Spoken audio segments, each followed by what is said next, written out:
Hi అండి.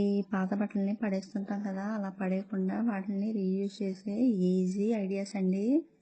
ఇలా నేనిక్కడ బ్లౌజ్ పీస్‌ని తీసుకున్నాను. పాతది తీసుకొని సన్నగా పొడుగ్గా కట్ చేసుకున్నానండి. కట్ చేసిన దాన్ని 5 స్క్వేర్ పీసెస్ కింద కట్ చేసుకున్నాను. తర్వాత ఇలా ట్రయాంగిల్ షేప్‌లో ఫోల్డ్ చేసుకొని ఈ 5 కూడా సూది దారంకి ఇలా ఎక్కిస్తున్నానండి. ఇలా ఎక్కించిన తర్వాత ఈ దారంని ఇలా దగ్గరగా లాగితే మనకి ఇక్కడ ఫ్లవర్ షేప్ అనేది వస్తుందండి. ఇలా లాగి టై చేసేయాలి. ఇలా టై చేసిన తర్వాత దీనికి సూది ఉంది కదా, దాంట్లోంచి నేను ఒక పూసను ఎక్కించి ఇలా ఈ ఫ్లవర్ని రబ్బర్ బ్యాండ్కి, ప్లెయిన్ రబ్బర్ బ్యాండ్స్ ఉంటాయి కదండి మన ఇంట్లో, వాటికి ఇలా కుడుతున్నాను.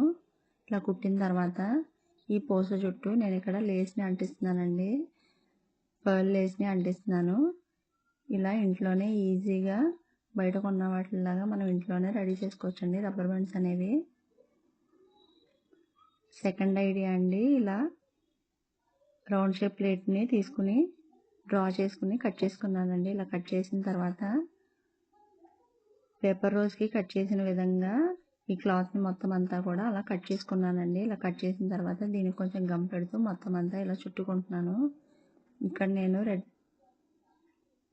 ఎల్లో కలర్తో చేస్తున్నానండి. రెడ్ కలర్తో చేస్తే ఇంకా చాలా అందంగా కనబడుతుంది.